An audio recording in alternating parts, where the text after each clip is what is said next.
Hai semua. Assalamualaikum dan salam sejahtera. Pelajar sekolah dan universiti, ada yang dah mula masuk kelas kan, belajar dalam fizikal. Tapi bukan semuanya dah boleh pergi ke kelas. Kebanyakan pelajar masih kena belajar dalam talian. Sebab tu kan, kalau anda masih lagi mencari tablet untuk kegunaan belajar dalam talian atau apa-apa sebab lain lah, Realme sekarang baru saja melancarkan tablet pertama mereka yang dipanggil Realme Pad. Yang bestnya, tablet ni pun taklah mahal sangat. Harganya bermula daripada RM899. Tak sampai RM1,000 pun. Tetapi, adakah tablet ni berbaloi untuk anda laburkan? Jom kita tengok. Sama ada Realme Pad ni nak beli ke tak beli?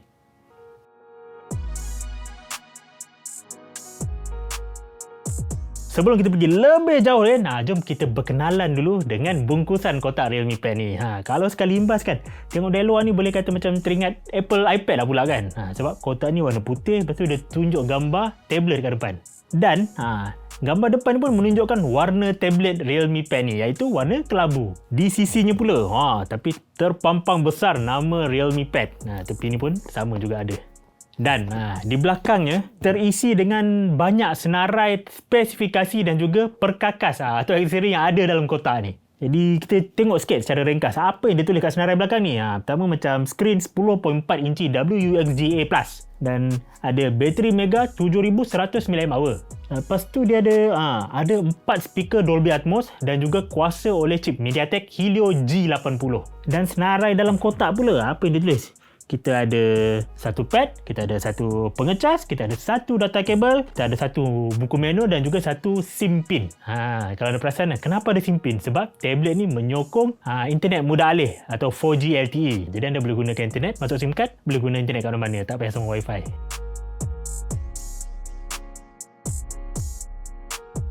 Sekarang kita pergi pada buka kotaknya.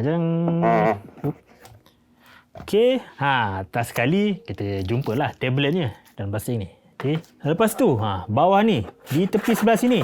Pertama sekali saya tunjukkan ni ada kabel USB-C dan ada pin SIM. Macam dia sebut tadi kat kotak kan, ada pin SIM melekat ni, kita cabutkan. Dan sebelah lagi pula ada kepala pengecas. Kepala pengecas 3 pin dengan kuasa sehingga 9V 2A ataupun 18W.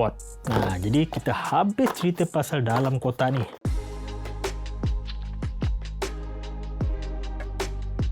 Habis buka kotak, kita tengok pula sikit pasal spesifikasi tablet Realme Pad ni. Ia dikuasakan oleh chip MediaTek Helio G80.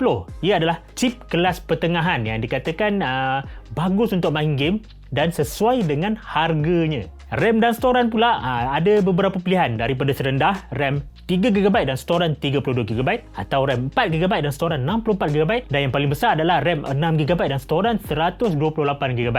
Kalau storan tak cukup besar, ia juga menerima kad microSD untuk meluaskan lagi ruang storan anda.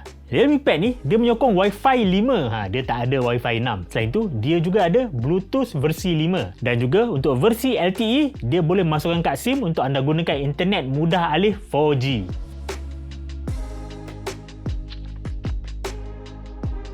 Seterusnya, kita tengok pula dengan lebih teliti pasal fizikal luaran tablet ni. Di depan ni, dia ada skrin LCD sebesar 10.4 inci dengan resolusi tinggi sikit daripada HD penuh, iaitu 2000 pixel kali 1200 pixel atau dipanggil WUXGA+.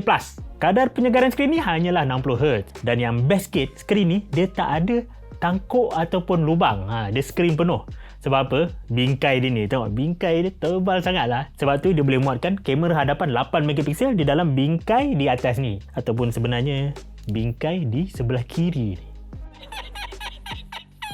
Tapi kan untuk saya, kedudukan kamera ni memang sesuai. Sebab apa? Kita banyak guna untuk panggilan video ataupun persidangan video nak letak tablet secara mendatar. Jadi kedudukan kamera di sini barulah tengah-tengah. Macam saya tengok dulu Xiaomi Pad 5 tu dia dah letak kamera kat atas ni. Jadi macam mana kita nak buat persidangan video jadi sengit kat sebelah. Pembesar suara di tablet Realme Pad ni ada 4. Macam ditulis tadi kan, ada quad speaker. 2 di atas dan 2 di bawah. Ataupun kalau duk melentang jadi 2 kiri 2 kanan lah. Lain-lain hal, dia ada butang kuasa dekat atas ni. Ada butang kawalan bunyi di tepi ni. Dan ada ruang untuk slot kad SIM dan kad microSD di bawah sikit. Kita ada slot hybrid di mana kita boleh gunakan 2 kad SIM 4G yang saiz nano ataupun 1 kad SIM dan juga 1 kad microSD. Di bahagian bawah pula, tengah ni dia ada port USB-C untuk mengecas dan yang bestnya di tepi sudut ni ada jack audio 3.5mm. Dekat belakang tablet ni pula boleh anda nampak tertonjol satu kamera besar 8MP. Belakang ni ada satu je lah kamera macam kat depan tadi. Selain tu kan anda lihat di belakang ni dia menggunakan kemasan matte, bukannya yang licin. Jadi kuranglah sikit kesan cap jari ditinggalkan. Di samping tu, tablet ni tak ada pengimbas cap jari ya. Harap maklum.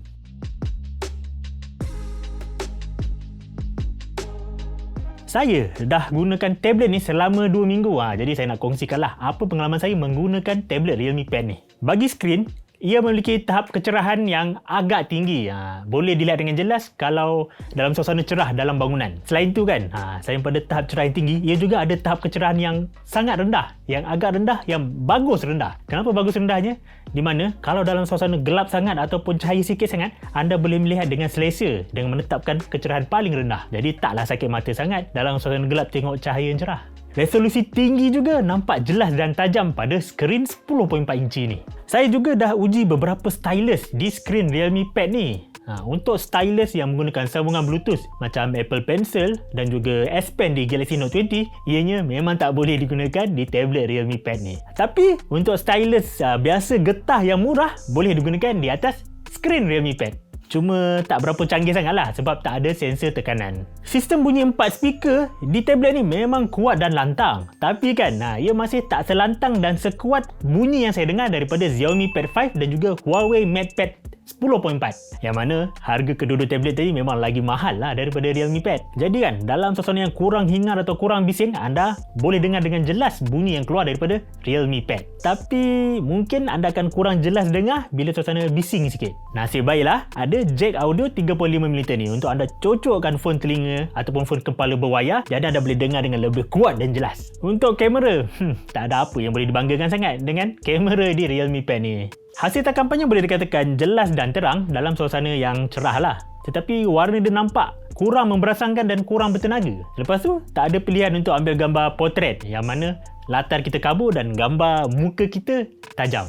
Cuma Realme ada bagi pilihan expert yang mana anda boleh buat pilihan manual untuk beberapa tetapan seperti pengatup, tahap kecerahan dan juga tahap keseimbangan putih. White balance, tahap keseimbangan putih. Secara ringkas, saya tengok kan kamera yang dipasang daripada tablet ni memang cukup okey lah untuk buat persidangan video, bukan untuk ambil gambar dengan serius. Saya pun ada cuba bermain game prestasi tinggi di tablet ni, macam Asphalt 9, lumba kereta. Ia masih boleh dimainkan tetapi dengan tetapan grafik sederhana dan kadang-kadang tersekat-sekat gambarnya. Boleh dikatakan ini adalah had kemampuan chip pemproses itu sendiri, iaitu Helio G80. Sama juga bila saya cuba main game Genshin Impact. Gambar dia memang tak setajam yang anda lihat di telefon pintar dan ada sedikit lengah dan tersangkut-sangkut. Apatah lagi, kawalan di tablet ni lagi susah lah sebab skrin besar sangat. Jadi saya tak cadangkanlah main game seperti Asphalt 9 ataupun Genshin Impact di Realme Pad. Untuk antarmuka, Realme kata dia ubah suai sikit Android 11 kepada sistem operasi Realme UI 4 Pad. Yang mana antarmuka ni memang tak samalah dengan Realme UI di telefon pintar. Antara yang bagus di Realme UI Pad ni adalah kita boleh lihat dua aplikasi serentak dalam satu skrin. Tapi tak semua aplikasi lah sebab saya cuba Netflix ni dia tak bagi buat dua skrin, kena skrin penuh. Tapi untuk aplikasi lain macam YouTube dan juga browser Chrome, itu boleh letak dua. Oh, kalau ada yang nak tahu juga kan, Realme Pad ni menyokong Netflix paparan HD. Sebab apa? Dia disahkan Widevine L1. Tapi saya tengok kan, antara muka Realme Pad ni masih kurang kemas. Contohnya pada bahagian setting ni kan, teks dia terlalu kecil dan terlalu banyak ruang kosong. Kalau anda perhatikan pada iPadOS, di ruang kiri dia letakkan menu utama dan di ruang kanan ada menu seterusnya. Realme UI 4 Pad ni, menu utama tu dia buka besar, tapi bila kita klik, dia pada menu utama dia pergi pada menu seterusnya, sebesar-besar skrin tu juga. Tapi menu pantas di atas tu okey sikit sebab bila kita tarik sebelah kiri, dia keluar di belah kiri je. Bila tarik belah kanan, dia keluar belah kanan je. Penggunaan aplikasi Google pun tiada masalah. Contohnya Google Meet untuk panggilan video. Google Play Store pun ada tau. Jadi anda tidak perlu risau penggunaan Google di dalam Realme Pad.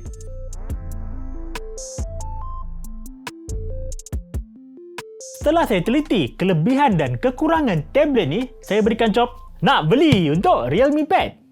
Kelebihan utamanya, ia adalah tablet terbaik di bawah RM1,000. Ia ada skrin tajam HD penuh. Ia ada 4 speaker. Ia ada bateri besar 7,100 mAh dan ia juga menyokong LTE atau internet mudah alih. Kalau bajet kecil, beli versi Wi-Fi RM899 saja. Ada bajet lebih sikit, boleh beli versi LTE 64GB RM999. Tak sampai RM1,000 pun. Atau yang paling besar, storan 128GB. Harga dia RM1,199. Kena tambah lagi RM200. Pesaing untuk Realme Pad ni adalah Samsung Galaxy Tab A7 Wi-Fi dan juga Huawei MatePad T10s Wi-Fi. Spesifikasi dan harga kedua-dua tablet tadi hampir serupa dengan Realme Pad. Tapi kelebihan Realme Pad adalah ia menyokong LTE dan juga ia ada Google. Tapi kan kalau nak buat satu lagi perbandingan, kalau anda boleh labur sikit lagi, tambah RM200 lagi daripada RM1,199, anda boleh dapatkan Xiaomi Pad 5.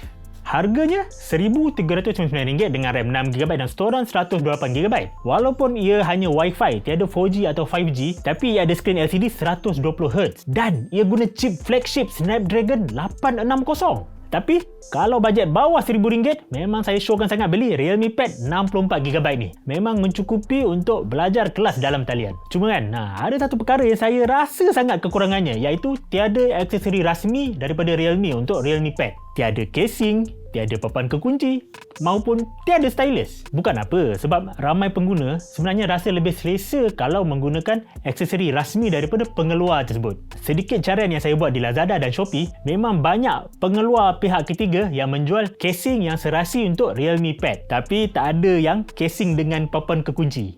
Jadi inilah dia ulasan dan pandangan saya tentang tablet pertama keluaran Realme, iaitu Realme Pad. Harganya memang sangat berpatutan dan ada spesifikasi yang mencukupi untuk kegunaan harian. Boleh kata je tablet terbaik lah bawah RM1,000. Kalau anda sukakan video ni, jangan lupa tekan like dan subscribe lah saluran YouTube Soya Cincau BM. Ikuti kami juga di Facebook, Twitter, Instagram dan juga TikTok. Saya Najib Soya Cincau. Kita jumpa lagi dalam video kami yang seterusnya. Bye. Assalamualaikum.